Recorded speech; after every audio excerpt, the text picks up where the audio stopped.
चलिए बढ़ते हैं आज की कहानी की ओर। दोस्तों, मैं आज आपको एक ऐसी घटना के बारे में बताने जा रहा हूँ जो कि मेरे साथ सच में घटी थी, लेकिन उस घटना को मैं आज तक नहीं भूल पाया हूँ। दरअसल वो दिन मेरे लिए एक बुरा सपना बनकर ही रह गया है, जिसे मैं चाहकर भी कभी नहीं भुला पाया हूँ। उस रात एक लड़की को बचाने के चक्कर में मैंने और मेरे दोस्त ने अपनी जान को जोखिम में डाल दिया था। लेकिन जब हम उस लड़की को बचाने के लिए गए तो हमने देखा कि वो लड़की कोई इंसान नहीं बल्कि वो एक प्रेत थी। उस वक्त जैसे ही हमें ये बात पता चली तो उसी वक्त हम दोनों ने कैसे भी करके उस लड़की से अपनी जान बचानी चाहिए और साथ ही कुछ गुंडों ने भी हमें मारने की कोशिश की, मगर हम कैसे उन सभी लोगों को मात देकर आए वो जानकर आप सभी के रोंगटे खड़े हो जाएंगे। तो चलिए शुरू करते मेरी एक दर्द भरी दास्तां। दोस्तों, मेरा नाम यश सोनी है और मैं यूपी के एक छोटे से गांव ललितपुर का रहने वाला हूं। उन दोनों मेरी पढ़ाई पूरी हो चुकी थी, जिसके चलते अब मुझे अपने करियर के बारे में सोचना था। गांव में मेरी ही उम्र के कुछ लोग बाहर जाकर अपना करियर बना रहे थे। वो लोग पैसे कमाकर अपना घर द्वार बना रहे थे, जिसे देखकर मुझे अपने ऊपर बहुत ही गुस्सा आ रहा था कि मैं कर क्या रहा हूँ। जब मुझे एहसास हुआ कि मुझे भी कुछ करना होगा, नहीं तो सब लोग मुझसे आगे निकल जाएंगे और मैं यहीं का यहीं रह जाऊंगा, तो मैंने उसी दिन ठान लिया कि मैं अपना करियर बनाने के लिए मुंबई जाऊंगा, क्योंकि मेरे गांव के ज़्यादातर लोग मुंबई ही जाते हैं। इसलिए मैंने भी जाने के लिए सोचा। मैंने भी अपने घर में इतला कर दिया कि मैं मुंबई जाऊंगा, जिसके बाद मेरे घर वालों ने भी रजामंदी दे दी, क्योंकि मेरे घर वालों को भी मेरे करियर की बहुत ही ज़्यादा चिंता थी। गांव में मेरा एक करीबी दोस्त भी था जिसका नाम रजनीश था। जब मैं उससे मिलने के लिए गया तो उससे मिलने के बाद जब मैंने रजनीश को सारी बात बताई तो उससे सुनने के बाद उसने कहा कि यार, मुझे भी मुंबई जाना है। मैं काफ़ी दिनों से यही सोच रहा था कि मुंबई जाके कोई जॉब ढूंढे, मगर मेरे घर वाले मुझे अकेले जाने से मना कर रहे थे, क्योंकि नया शहर है और कब क्या हो जाए कुछ नहीं मालूम। इस वजह से घर वाले अकेले नहीं जाने देते। लेकिन अब मैं घर वालों को बता दूंगा कि तू जा रहा है और तेरे साथ जाने को वो मना भी नहीं करेंगे। दोस्तों, उसकी ये बात सुनकर मैं भी बहुत खुश हुआ कि चलो कोई तो साथ जाने को मिला, वरना मुझे अकेला ही जाना पड़ता। रजनीश ने घर वालों को बता दिया कि मैं उसके साथ जा रहा हूँ, जिसके बाद उसके घर वालों ने हामी भर दी। मेरे साथ जाने के लिए रजनीश भी बहुत खुश था। हम दोनों ने उसी वक्त कल की ट्रेन की टिकट बुक करवा ली। हमारी ट्रेन दोपहर 1:30 बजे की थी, इसलिए हम दोनों ने आज पूरी तैयारी कर ली थी। और जब अगला दिन हुआ तो हम दोनों अपने सही समय पर घर से निकल पड़े। हमने उसी वक्त ऑटो किया और उसके बाद ऑटो में बैठकर हम निकल पड़े ललितपुर रेलवे स्टेशन के लिए। जब हम ललितपुर स्टेशन में पहुंचे तो वहां पर पहुंचते ही मैंने ऑटो वाले को पैसे दिए और हम दोनों स्टेशन के अंदर आ गए। स्टेशन के अंदर आते ही हमने देखा कि स्टेशन पर आज भीड़ कम थी। भीड़ कम होने की वजह से रजनीश ने कहा, क्या हुआ यार, आज स्टेशन पर इतने कम लोग क्यों हैं? उसके ये कहते ही मैंने उसे जवाब देते हुए कहा, पता नहीं यार, आज क्या है जो भीड़ कम है। हम दोनों अभी यही सब बातें करते रहे और जब ट्रेन हॉर्न दे तो स्टेशन पर आई तो उसके बाद हम दोनों खड़े होकर ट्रेन के रुकने का इंतजार करने लगे। जब ट्रेन रुकी तो उसके बाद हम दोनों अपनी स्लीपर क्लास बोगी ढूंढने लगे और जब हमें अपनी बोगी मिली तो उसके बाद हम दोनों उसी बोगी में चढ़ गए। जैसे हम बोगी में चढ़े कि तभी ट्रेन ने अपना हॉर्न मारा और उसके बाद ट्रेन भी स्टेशन से रवाना हो गई। अब हम दोनों अपनी सीट पर जाकर बैठ गए थे और उसके बाद सफर का आनंद लेने लगे। उस बोगी में मुसाफिर तो थे, मगर उनकी संख्या बहुत ही कम थी। मुसाफिर को देखने के बाद हम दोनों आपस में बातचीत करने लगे और जब शाम होते ही सूरज ढला तो उसके बाद अंधेरा छाने लगा। फिर जब रात के 10:30 बजे तो उसके बाद ट्रेन किसी अनजान स्टेशन पर रुकी और फिर जब हम दोनों ने उस स्टेशन को देखा तो वो स्टेशन हमें पूरा वीरान नजर आया था, क्योंकि उस स्टेशन पर कोई भी नहीं था। हमें उस स्टेशन पर बस एक ही दुकान दिख रही थी, जो कि चाय की दुकान थी। फिर हम दोनों को उस समय ये बात बहुत ही अजीब लगी कि स्टेशन पूरा सुनसान पड़ा हुआ है और ऊपर से इस आदमी ने चाय की दुकान भी खोल रखी है। उस चाय की दुकान को देखकर हम दोनों को चाय की तलब लगने लगी, जिसके चलते रजनीश ने कहा, चल भाई चाय की चुस्की लेते हैं, वैसे भी ट्रेन को यहाँ से निकलने में अभी आधा घंटा लगेगा। रजनीश के ये कहते ही मैंने उसकी बात पर हामी भर दी, क्योंकि ट्रेन के सफर में चाय पीने का एक अलग ही मजा है। इसी के चलते हुए हम दोनों ट्रेन से नीचे उतरे और उसके बाद उस चाय की दुकान पर पहुंच गए। चाय की दुकान पर पहुंचते ही हम दोनों ने चाय की चुस्की ली और कुछ नाश्ता वगैरह करने के बाद हम दोनों ने अपने कदम को वापस से बोगी की तरफ मोड़ लिया। अभी हम दोनों कुछ कदम आगे बढ़े होंगे कि तभी हम दोनों को किसी लड़की की आवाज़ सुनाई दी जो कि स्टेशन के थोड़ा आगे से आ रही थी। लड़की की आवाज़ सुनते ही हमने अपने बढ़ते कदमों को उसी वक्त रोक दिया और फिर जब हमने उस ओर देखा तो हमें उस लड़की की आवाज़ उसी तरफ से आ रही थी, जिसके चलते रजनीश ने कहा, चल भाई चल के देखते हैं कि ये किस लड़की की आवाज़ है। फिर जैसे हम उस लड़की की ओर बढ़े कि तभी उस दुकानदार ने हमें रोकते हुए कहा कि रुक जाओ, वहाँ मत जाओ, मुसीबत में पड़ सकते हो। तभी उस दुकानदार की बात पर मैंने उससे कहा कि अरे भाई वो लड़की किसी मुसीबत में लग रही है।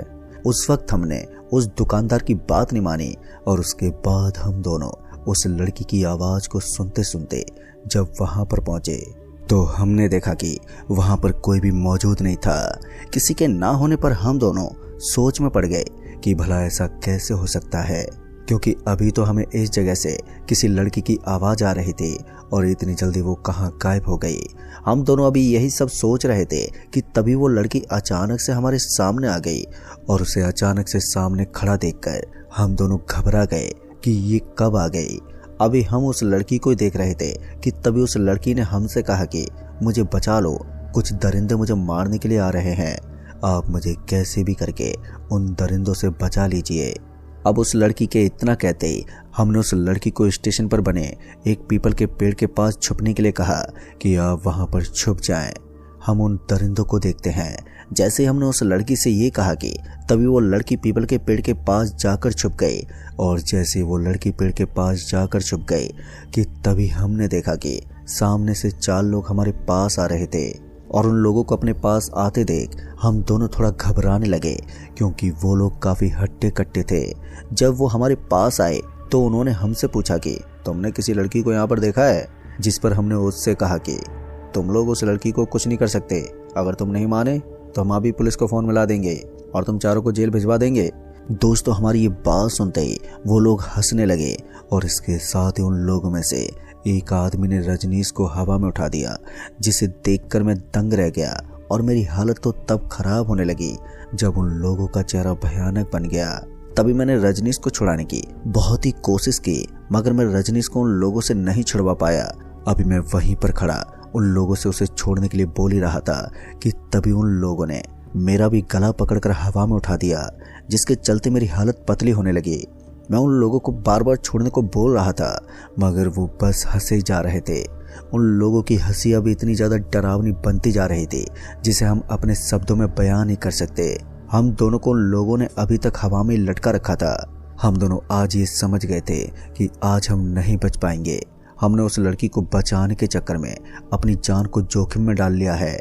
हम दोनों अभी अपनी गलती पर ही अफसोस कर रहे थे कि तभी उसी वक्त वो लड़की हमारे पास आ गई और उस लड़की को अपने पास आता देख मैंने उससे कहा कि तुम भाग जाओ यहाँ से, नहीं तो ये तुम्हें नहीं छोड़ेंगे। अभी हमने उस लड़की को इतना ही कहा था कि तभी उन लोगों ने हम दोनों को नीचे फेंक दिया। नीचे गिरते ही हम दोनों के हाथ पैर में थोड़ी चोट आ गई। चोट आते ही मुझे दर्द होने लगा और जब हम दोनों दर्द के सहारे उठे और उसके बाद जब हमने उस लड़की की ओर देखा तो उसे देखकर हमारी आंखें फटी की फटी रह गई, क्योंकि अब उस लड़की का चेहरा बहुत ही ज़्यादा भयानक हो चुका था। उसका भयानक चेहरा देखकर हम दोनों के शरीर के रोंगटे खड़े हो गए। हम दोनों के शरीर से अब पसीना छूटने लगा था और अब हम इतना ज़्यादा घबरा गए थे कि हम दोनों के पैर वहीं पर लड़खड़ाने लगे थे। अब उस लड़की को देखकर हम दोनों को उस चाय वाले की बात याद आ रही थी। उसने सही कहा था कि तुम किसी मुसीबत में पड़ जाओगे। अगर हम उस चाय वाले की बात मान लेते तो शायद हम यहाँ पर नहीं फंसते।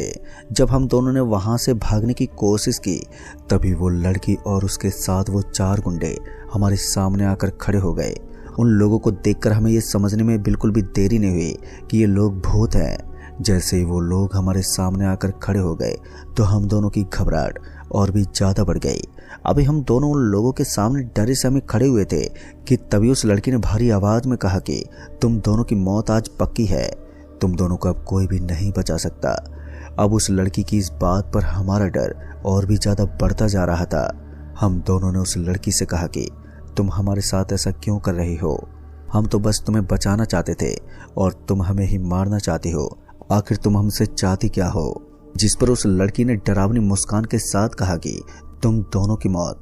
अब उस लड़की की ये बात सुनकर हम दोनों के दिमाग में ये बात बैठ गई थी कि अगर हम यहाँ से जल्दी नहीं भागे तो शायद ये हमें यहीं पर मार देंगे। जिसके चलते हम दोनों वहाँ से भागने लगे और जब हम दोनों भागते हुए स्टेशन के बाहर आ गए तो उसके बाद हमें समझ में नहीं आया कि हम जाएं तो जाएं कहाँ, क्योंकि स्टेशन में वही लोग हैं और हमें ट्रेन के अंदर जल्दी ही पहुंचना होगा, नहीं तो हमारी ट्रेन भी छूट जाएगी। अभी हम दोनों स्टेशन के बाहर ही खड़े थे कि तभी वो हमारे सामने एकदम से आ गए। उन लोगों को अचानक से सामने आता देख हम दोनों बुरी तरह से कँपकँपाने लगे और उन लोगों को देखकर हम दोनों को बिल्कुल भी समझ में नहीं आ रहा था कि हम जाएं तो जाएं कहाँ। इसी के चलते जब हम दोनों वहां से भागने लगे कि तभी उन लोगों ने रजनीश को पकड़ लिया और उसके बाद उसे पकड़कर लेकर जाने लगे। जब मैंने उन लोगों को रजनीश को ले जाते देखा तो उसके बाद जैसे मैं रजनीश को बचाने के लिए उसकी ओर बढ़ा तो उसी वक्त ना जाने मेरे शरीर को क्या हुआ कि मैं अपने पैरों को उस जगह से हिला तक नहीं पाया। मैं अपने पैरों को आगे बढ़ाने की कोशिश तो बहुत कर रहा था, लेकिन पता नहीं उस वक्त उन लोगों ने मेरे साथ क्या कर दिया कि मैं उस जगह से हिल तक नहीं पाया। मगर सबसे हैरानी वाली बात तो ये थी कि जब मैंने बोलने की भी कोशिश की तो भी मेरे मुंह से एक भी शब्द नहीं निकल पाया, जो कि चौंका देने वाली बात थी। मुझे उस वक्त बिल्कुल भी समझ में नहीं आ रहा था कि मैं रजनीश को कैसे बचाऊं, क्योंकि ना तो मेरे मुंह से आवाज़ बाहर निकल रही थी और ना ही मैं हिलडुल पा रहा था। जिसके चलते वो लोग रजनीश को मेरी आंखों के सामने ही लेकर चले गए और अब वो मुझे कहीं भी दिखाई नहीं दे रहे थे। जब वो लोग मेरी आंखों से ओझल हो गए तो पता नहीं उसी वक्त मेरा शरीर नॉर्मल हो गया और जैसे ही मेरा शरीर नॉर्मल हुआ तो उसी वक्त मैं सीधा भागते भागते उन लोगों को ढूंढने लगा। मैंने रजनीश को काफ़ी ढूंढा मगर वो मुझे नजर ही नहीं आ रहा था और न ही उसकी आवाज़ मुझे सुनाई दे रही थी। मगर मैं उसे ढूंढता रहा, आवाज़ें लगाता रहा, लेकिन मेरे काफ़ी आवाज़ देने के बाद भी उसकी कोई भी आवाज़ मुझे सुनाई नहीं दी। और जब मुझे उसकी आवाज़ सुनाई नहीं दी तो मैं थक हार कर रोड के बीचों बीच बैठ गया। मुझे अब लगने लगा था कि रजनीश को उन लोगों ने मार दिया है, क्योंकि मुझे रजनीश की आवाज़ कहीं से भी सुनाई नहीं दे रही थी। अभी मैं इधर उधर देख ही रहा था कि तभी मुझे रजनीश की आवाज़ सुनाई दी और रजनीश की आवाज़ सुनते ही मेरे कान एकदम से खड़े हो गए। मैं उसी वक्त उठा और रजनीश रजनीश चिल्लाने लगा। जैसे ही मैंने उसका नाम लिया तो उसी वक्त मुझे उसकी आवाज़ सुनाई दी और फिर जब मैंने रजनीश की आवाज़ ध्यान से सुनी तो मैंने पाया कि उसकी आवाज़ एक पेड़ के पीछे से आ रही है। पेड़ के पास पहुंचा तो मैंने देखा कि रजनीश पेड़ के पीछे जख्मी हालत में पड़ा हुआ था। रजनीश को इस हालत में देखकर मैं फौरन ही उसके पास गया और उसके बाद उसे उठाने लगा। फिर जब मैंने उससे पूछा कि क्या हुआ तुझे और वो लोग कहाँ गए, अभी मैंने रजनीश से ये सब कहा ही था, तभी उसने कहा कि भाई मुझे कुछ भी याद नहीं है, बस इतना याद है कि उन लोगों ने मेरे सर पर कुछ मारा था, जिसके बाद मैं बेहोश हो गया था और मुझे अब होश आया है। रजनीश के ये कहते ही मैंने उससे कहा कि वो लोग कहीं भी दिखाई नहीं दे रहे हैं, यही मौका है हमें यहाँ से बचकर निकलने का। मेरे ये कहते ही रजनीश फौरन ही उठा और उसके बाद जैसे हमने आगे बढ़ने की सोची तो उसी वक्त हमें उन लोगों की आवाज़ सुनाई देने लगी। उन लोगों की आवाज़ सुनकर हमारा पूरा शरीर फिर से कँपकँपा उठा। अब हमें फिर से डर लगने लगा था कि कहीं अब वो लोग हमारे सामने ना आ जाएं, क्योंकि उन लोगों की आवाज़ें हम दोनों के कानों में साफ साफ सुनाई पड़ रही थी। और जब इसी के चलते हम दोनों ने वहाँ से भागने की कोशिश की कि तभी वो लोग हमारे सामने आ गए। उन लोगों को अपने सामने देखकर हम दोनों की रूह कांप उठी। हमारा शरीर उस वक्त सुन्न पड़ चुका था। डर के मारे हमारी आंखों से आंसू निकलने लगे थे। वो लोग हमारे करीब आने लगे और उसके बाद उन लोगों ने हमें पकड़ लिया और साथ ही वो लोग हमें मारने लगे। अभी उन लोगों ने हमें पकड़ा ही था कि तभी सामने से हमारे ऊपर एक कार की रोशनी पड़ी और जैसे हमारे ऊपर कार की रोशनी पड़ी कि तभी वो लोग कहीं अचानक से गायब हो गए। उन लोगों को अचानक से गायब होता देख हमारी सांस में सांस आई। जब वो कार वहाँ से गुजर गई तो उसके बाद हम तुरंत ही वहाँ से भागे और सीधा स्टेशन पहुँचे। स्टेशन पहुँचते ही हमने देखा कि ट्रेन ने अपना हॉर्न दे दिया है और अब वो चलने ही वाली है। ट्रेन का हॉर्न सुनते ही हम दोनों ट्रेन के अंदर जाकर बैठ गए और जैसे हम ट्रेन के अंदर बैठे तो उसी वक्त ट्रेन ने चलना शुरू कर दिया। हम दोनों अपनी सीट पर बैठे कांप रहे थे कि तभी वहां पर बैठे लोगों ने हमसे पूछा कि अरे भाई तुम कांप क्यों रहे हो? और तुम्हें स्टेशन पर इतनी देरी क्यों हो गई? उन लोगों की ये बात सुनकर हम दोनों ने उन्हें सब कुछ बता दिया, जिसके बाद हमारे बगल वाली सीट पर बैठे एक बूढ़े आदमी ने हमें बताया कि वो लड़की एक दिन रात के 11 बजे यहाँ से गुजर रही थी, मगर यहाँ के कुछ दरिंदों ने उस लड़की को अकेला पाकर उन लोगों ने उस लड़की को उठा लिया और उसके साथ दर्दनाक चीजें की और उसे बहुत मारा और उस लड़की के साथ घिनौनी हरकत भी की और फिर उसे जान से मार दिया। लेकिन फिर कुछ दिनों के बाद उन दरिंदों की लाश भी वहीं पर पड़ी मिली जहां लोगों को उस लड़की की लाश मिली थी, और तभी से वो लोगों को कभी कभी दिखाई दे जाती है और लोगों की जान भी ले लेती है। पर तुम दोनों किस्मत वाले हो जो बच गए, वरना कुछ लोगों की लाशें भी मिली हैं, जिससे लोगों ने रात के वक्त इस स्टेशन पर आना बंद कर दिया है, क्योंकि कोई भी अपनी जान नहीं गंवाना चाहता। इसलिए कोई भी इस स्टेशन में रात को रुकना तो दूर, ठहरना तक नहीं चाहता। उस बूढ़े आदमी की ये बात सुनकर हम दोनों के होश उड़ गए। हम दोनों उस वक्त भगवान का नाम लेकर कैसे भी करके सो गए, और फिर जब हमारी आंख सुबह खुली तो तब तक हम मुंबई पहुंच चुके थे। मुंबई पहुंचने के बाद हम दोनों की जान में जान आई।